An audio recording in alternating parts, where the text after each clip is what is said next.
Hi, everybody. My name is Michael Angelo Caruso, but you knew that. What you don't know is that my special guest today is Mary Aviles, and she is fantastic. I heard her speak to the Troy Rotary Club a while back, and she is one of the most interesting ladies I've ever heard the pleasure of giving a presentation. How are you, Mary? Fine, thank you, Michael. Thanks for having me. Listen to this. Mary, when people describe Mary, think of Mary as a cross between Russell Crowe in Beautiful Mind and Melanie Griffith in Working Girl. She has what she calls a seemingly disparate career, but she spent the last 20 years looking for and making connections specifically through synthesizing huge amounts of unstructured data to tell meaningful stories that yield real-world implications.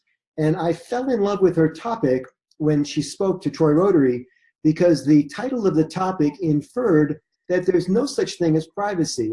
And the title was something like The Privacy Illusion, right, Mary? Yep. And so it's interesting that we tell Facebook we want to be private. We tell everybody we don't want to give out our social security number, but all of that's really a myth. And you laid it out so well for us. Give us a few anecdotes about why exactly we're so delusional about the fact we have any privacy at all. Okay, sure thing. I'd like to start with a quote from Pulitzer Prize-winning journalist Andrew Lewis. He says, if you're not paying for it, you're not the customer. You're the product being sold, right? So if you think about all of the privacy in society today, consider it sort of the cost, if you will. We routinely rely on free services over paid models, right? We could choose to pay for services, but oftentimes we take the free trial instead, right? So as an example, Facebook. Yeah. Facebook is a free model. We think, oh, isn't this great? Exactly. I get to be with all my friends, and somebody has paid for all this infrastructure. And the reason, Yes. So let's see, if you're not paying for it, you're not the customer. You're not the customer? You're not the product? Yeah, you're the product being sold. You're the product being sold. And the product is the data that we provide Facebook. All this seemingly harmless information is actually quite valuable to Facebook. Exactly. And it's not just your demographic data, right? It's not just that you're a male in a certain age, living in a certain place of a certain marital status. It's actually what's far more valuable is your behavioral data. And not just what you do, what you like, how things you comment on, but what everyone in your network likes and comments on. So, we're at a time in history unprecedented, according to computer scientists, where we have this vast volume of behavioral data all in one place, essentially. And it's not just Facebook, it's LinkedIn, it's Twitter, it's Instagram. Yes, anywhere. Yep, anywhere we we're interact. interacting digitally. Okay. Yeah. So how bad is it? Well, the reason it's so bad is that, to your point, right, companies like Facebook, they approach data from a closed perspective, right? They pay to basically keep all of your data in a central database, and it's hugely complex and expensive, right? Yeah. But that makes your data an easy target, if you will, right? Your data lives in what's referred to by the New York Magazine last weekend as a honeypot, right? It's easy. It's an easy score for a hacker or a bad actor who's trying to get at your information. So it's interesting because we're never really concerned about how much information we're giving away for free. Right. Until we hear one of those two words, hack or breach. What's the difference between a hack and a breach? You have a great definition. Generally speaking, a hack is something that's intentional, right? You're targeted.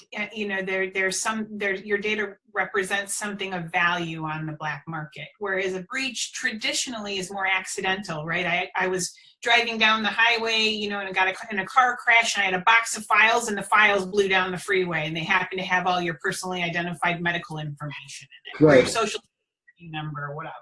Right. So that's the difference. So a hack, if I owned a company, a hack would be somebody coming from the outside to get my information, but a breach may be somebody on my team did something careless and the information got out. Agreed. Although, there's data to suggest that a huge amount of corporate problems come from internal breaches, an intentional breach, if you So there will. are combinations of the two. Interesting.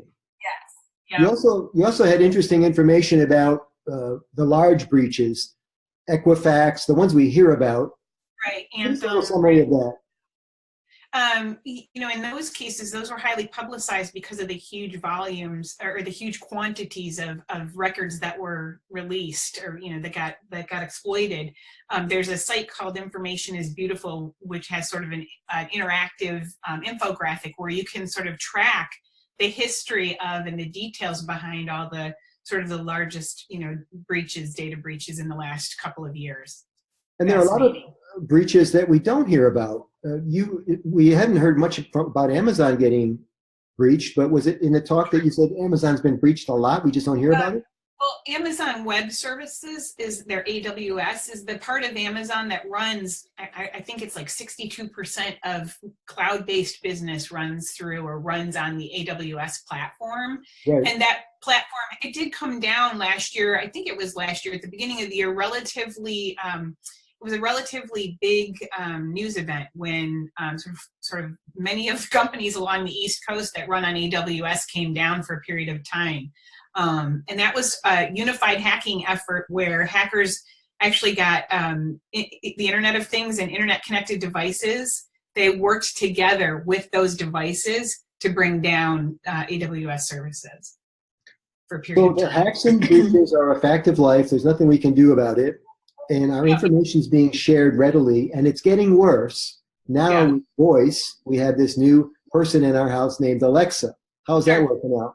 Yeah, I mean, if you think about Alexa, there's a comic that I use that, we broadcast all kinds of information on ourselves. When the comic says something like in the 60s, we were so worried that, that the government was wiretapping our phones. And now, it's like, instead of Alexa, it's like, hey, wiretap, do you have a recipe for pancakes? Right? Right. We're voluntarily giving up information on a regular basis.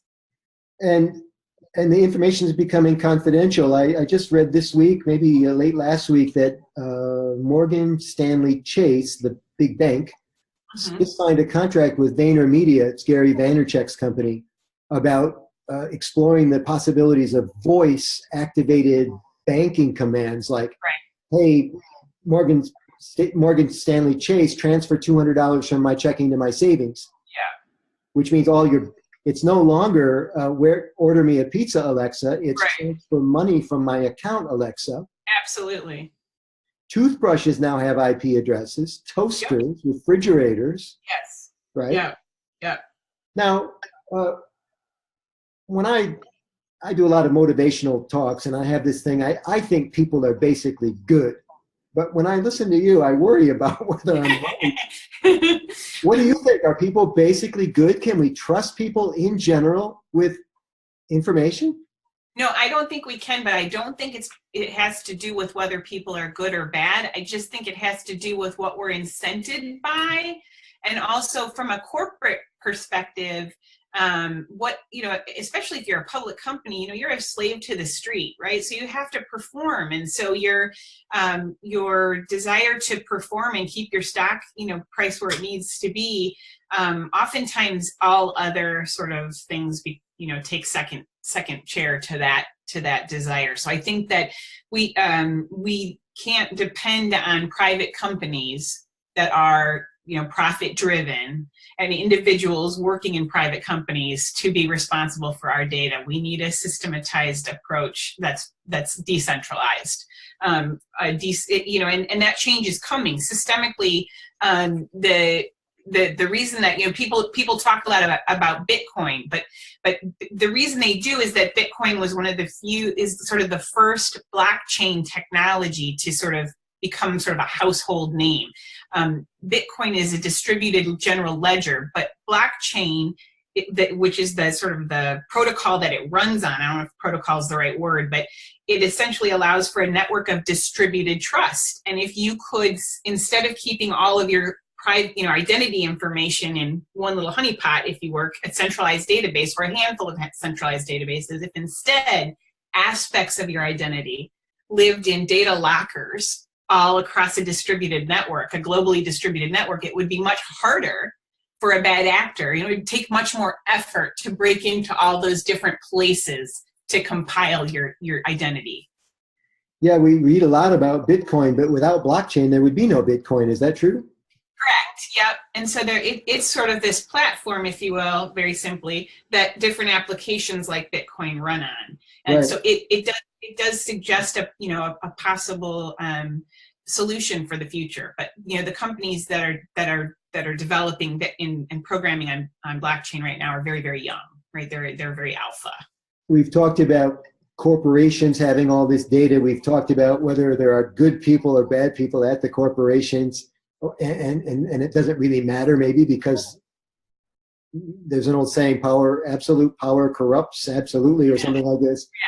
In the recent election, and I don't think this is going away anytime soon, there is compelling evidence that another country used data, Facebook in particular, to get people all riled up and vote in a certain direction. Have you done any research on this? Yeah, I referenced a Guardian article from last year that talks about Cambridge Analytica. And it's a company that many political parties have used to help their candidates or their candidacies or their platforms win. In this case, Cambridge Analytica was able to use Facebook to develop a behavioral profile, and sort of very simply marry that to your voting records and your demographic information. And they were able to develop an algorithm that could, for example, if one of the scores that they had was sort of a high on the neurotic scale. And if that were the case, then they could program what your Facebook feed had on it to, for example, as the article states, show a high propensity of articles that talked about immigrants swamping the country. And so that's what we mean when we worry about fake news, right? I mean, that's algorithm-driven news that gets you riled up because your profile suggested that you were. Well, we make it even easier than that for the algorithm, because it doesn't have to address a deep-seated emotional state like neuroticism or paranoia, because we're typing Democrat and Republican into the Facebook posts all the time. Absolutely. That's another trigger for the algorithm, right? Signaling, sure. Yep. Yeah, signaling. Thank you. Yeah. So little back step here, because most people don't know what an algorithm is. I had a client recently who was an active investor. You'd love them because they keep a lot of data on investments. And the salespeople were selling an algorithm that they didn't understand to clients who didn't understand what an algorithm was. Yeah. And they hired me to coach them on how to increase sales. It was an interesting gig. Yes. Let me ask you a question. I have tested this with a few people. Give me your impression. So if I had to explain what an algorithm was to somebody, I use the old 9/11 example, that when the planes all crashed, all the evidence was gone, right? We had no people, no witnesses, no people to testify. Everything was burned up in the rubble. Yeah. But we did have a passenger manifest. And then here's how I explain algorithm. You tell me if this is a good way for us to go moving forward in our conversation. That if you knew Mohammed Atta, and that is his name, he flew one of the planes. Uh-huh. If you could cross-list him with all the other passengers on the plane and discover who had lived next to Mohammed Atta at different stages of his life, an algorithm would tell you could live next to him once and not be part of a terrorist cell, but you probably didn't live next to him twice and not be a terrorist yourself. Is that a good way to explain it? How would you call it? That could be, that could be a way to think about an algorithm. The one that I like to give people, because it kind of, it's scares them, but is the target example that I showed you at the Troy Rotary talk. where Dr. Jennifer Goldbeck in her TED Talk talks about a young woman, I think she was 15, whose parents found out she was pregnant before she told them, because Target had been sending her, addressed to her, a variety of baby-oriented mailers and promotional materials. And the reason why is that their algorithm took shopping data from, everyone who shops at Target, and it built a model that said if you buy these 3 things, the propensity of you being pregnant is very, very high, over 90%. So it was a colorful rug, a bag large enough, not a diaper bag, but a bag large enough to carry supplies, and extra vitamins, not prenatal vitamins, but more vitamins than you used to buy. Those 3 things pretty much signaled that you were pregnant. So that's a way to think about an algorithm. Right. So these behaviors of this woman were picked up by social, or more particularly by Target. Shopping, their own shopping. And then products started being delivered to the home or something? Well, how did the father find out? Coupons in the mail from Target that were all baby oriented. And so he called and said, my daughter's 15. Why, you must be making a mistake. And they were like, oh, sorry. And then he realized later that she in fact was pregnant. And then just to bring this whole scary story around full circle, this is Target, the department store that was breached not long ago. Huge. Well, right, exactly. And in fact, in that case, their CEO was fired. To bring it full circle, Target was was one of the largest breaches. Again, it was not last calendar year. I think it was 2016. But yeah, they had a huge data breach. Now, I'm pretty sure I'm never going to be pregnant. My dad has passed away, so he can't yell at me even if I do become pregnant. What do I need to worry about if I shop at Target and Target gets breached? Well, maybe that's not such a great example, but if Facebook data, if someone got a hold of your Facebook data, there are some, one of the things that are easy to tell from Facebook data is your sexual orientation. And there are some countries in which you can be thrown in jail or killed based on your sexual orientation, right? Yeah. So if that information got out, your life could be at risk. Wow. Yeah, that's a serious issue for sure. So let's keep, this is a spider web, man. I just love going down these little channels.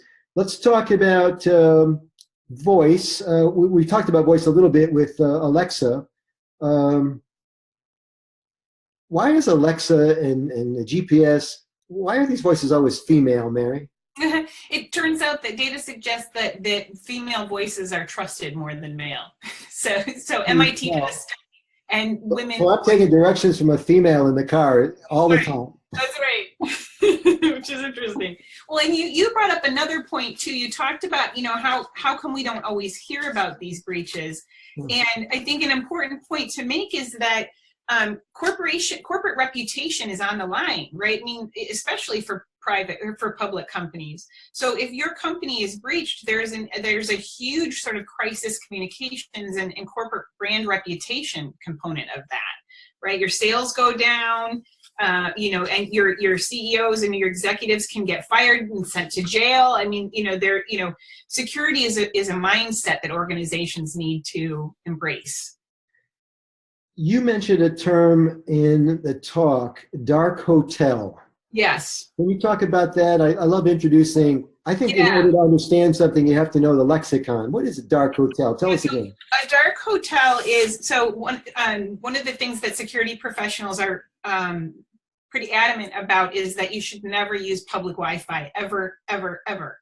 Public Wi-Fi, while free, right? It just opens up all of your systems, right? If it's free, you are the product. That's right. Someone can get in. And so at a hotel, especially, when you talked about hackers targeting people, especially during things like the Republican and Democrats national conventions, when there's going to be a big body of people like journalists or candidates that are in a hotel, it's a practice, or can be a practice in the sort of dark web world, for a bad actor to set up a fake Wi-Fi. So it would look to someone staying in that hotel just like they were dialing into the right, to the Wi-Fi for their room, when in fact there was sort of a different layer added, and so then you were actually plugging into the bad actor's dark hotel.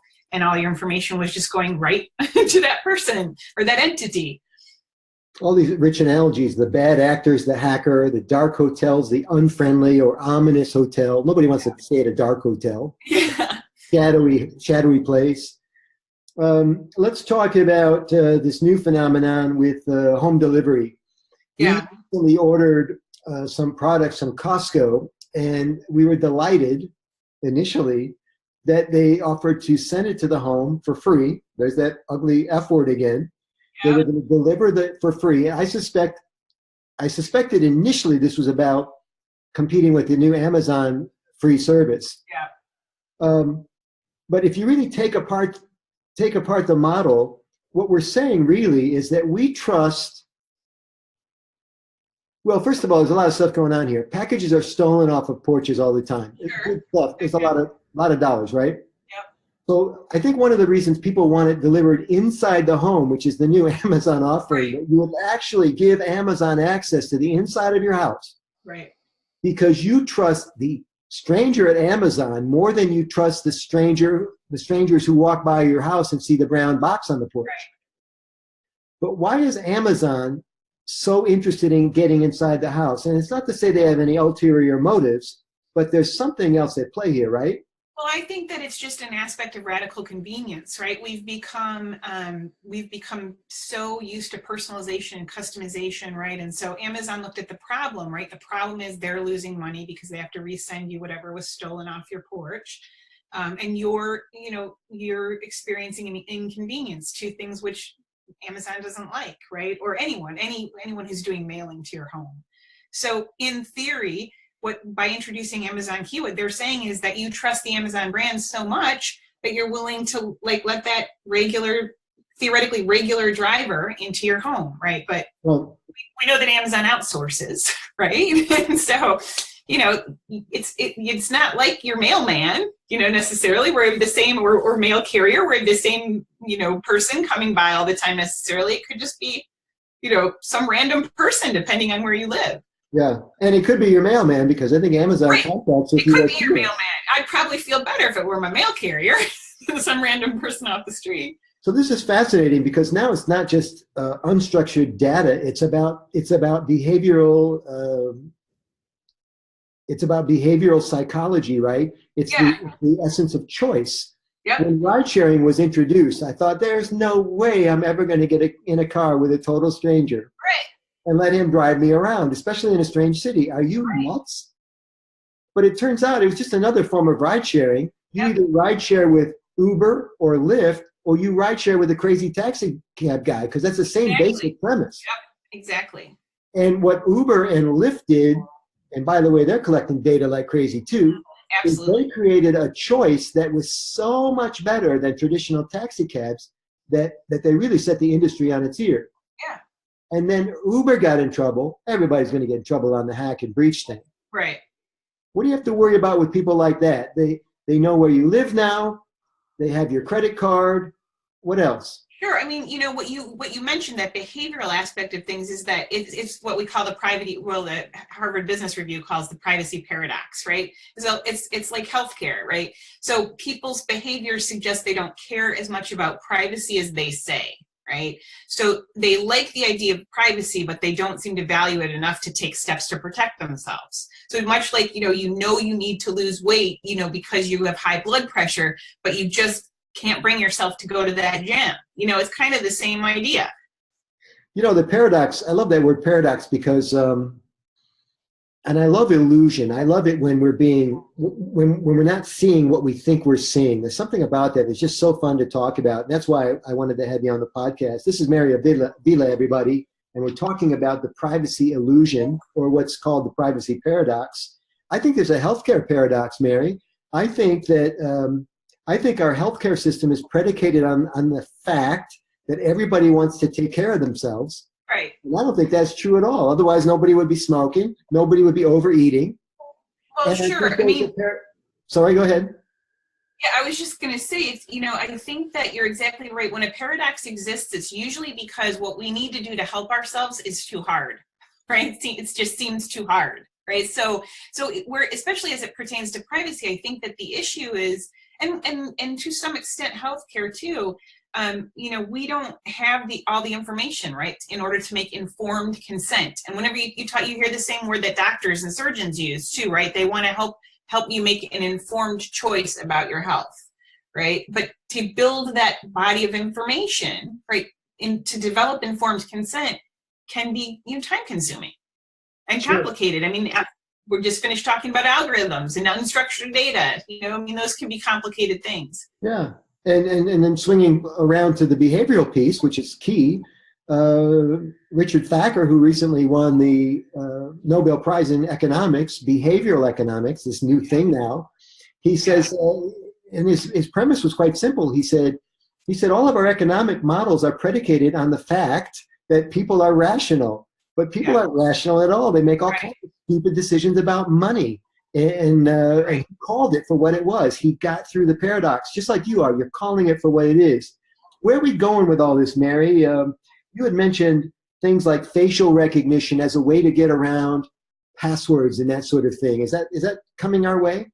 I think facial recognition is not necessarily going to do it for us. I think, again,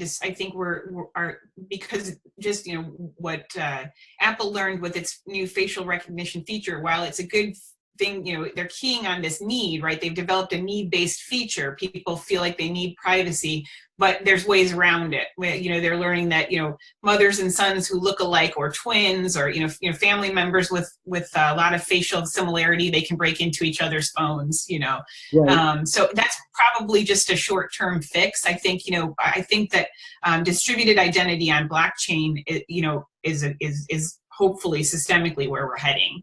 Okay, so there's more soon about Bitcoin / blockchain, which has this more sophisticated security.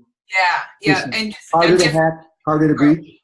Yeah, exactly. And then I think that there's things we can do as consumers to better educate ourselves.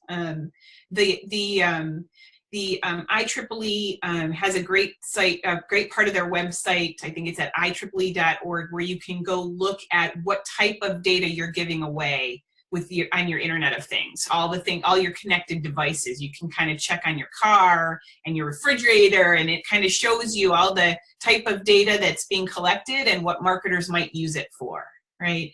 And then in the meantime, I like Brian Krebs, who used to, I think he was a journalist for the Washington Post, but he now writes for something called Krebs on Security, and he talks about all different things you can do as a person to. You can put a security freeze on all your accounts with the major credit bureaus. That's, it's usually about $10 a bureau, and nobody, makes it harder for people to get your information that way. Krebs is Krebs, Krebs on Security. Yep.